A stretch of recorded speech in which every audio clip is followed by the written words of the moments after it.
بسم اللہ الرحمن الرحیم۔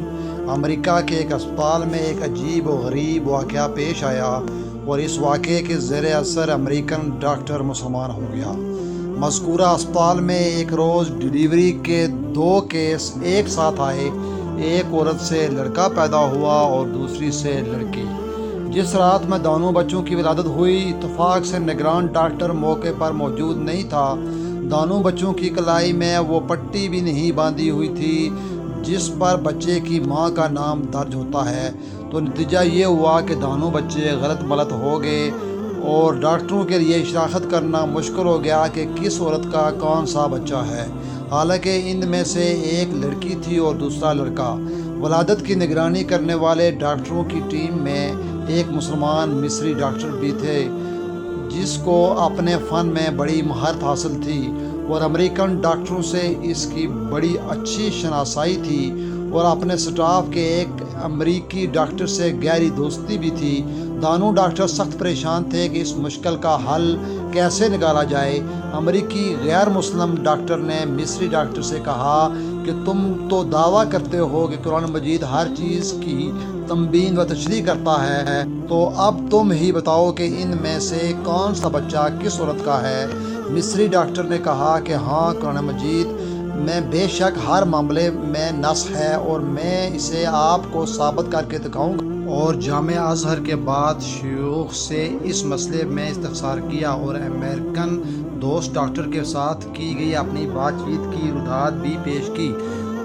ازہری عالم نے جواب دیا کہ مجھے طبی معاملات و مسائل میں ادراک حاصل نہیں ہے، البتہ میں قرآن کی ایک آیت پڑھتا ہوں، آپ اس پر غور و فکر کریں، اللہ تعالیٰ نے چاہا تو آپ کو اس مسئلے کا حل اس میں مل جائے گا۔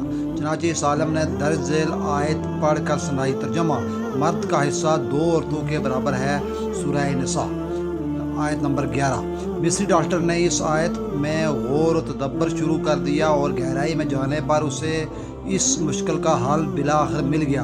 چنانچہ وہ لوٹ کر امریکہ واپس گیا اور اپنے دوست ڈاکٹر کو اعتماد بھرے لہجے میں بتایا کہ قرآن نے ثابت کر دیا کہ ان دونوں میں سے کون سا بچہ کس ماں کا ہے۔ امریکن ڈاکٹر نے بڑی حیرت سے پوچھا کہ یہ کس طرح ممکن ہے۔ مصری ڈاکٹر نے کہا کہ ہمیں ان دونوں عورتوں کا دودھ ٹیسٹ کرنے کا موقع دیجیے تو اس معمے کا حل معلوم ہو جائے گا۔ چنانچہ تجزیہ و تحقیق کے نتیجے میں معلوم ہو گیا کہ کون سا بچہ کس عورت کا ہے، اور مصری ڈاکٹر نے اپنے غیر مسلم دوست ڈاکٹر کو اس نتیجے سے پورے اعتماد کے ساتھ آگاہ کر دیا۔ ڈاکٹر حیران اور ششدر رہ گئے، آخر یہ کیا معاملہ ہو سکتا ہے۔ مصری ڈاکٹر نے بتایا کہ اس تحقیق و تجزیے کے نتیجے میں جو بات سامنے آئی ہے وہ یہ تھی کہ لڑکی کی ماں کے مقابلے میں لڑکے کی ماں میں 2 گنا زیادہ دودھ تھا۔ مزید برآں لڑکے کی ماں کے دودھ میں نمکیات اور وٹامنز کی مقدار بھی لڑکی کی ماں کے مقابلے میں زیادہ تھی۔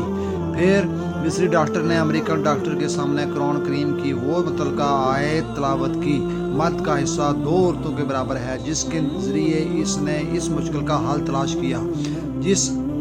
جس عقدے کو حل کرنے میں دونوں ڈاکٹر نہایت پریشان تھے، چنانچہ وہ امریکی ڈاکٹر فوراً ایمان لے آیا۔ اللہ تعالیٰ ہم سب کو قرآن پڑھنے اور اس پہ عمل کرنے کی توفیق عطا فرمائے۔ ولا علینا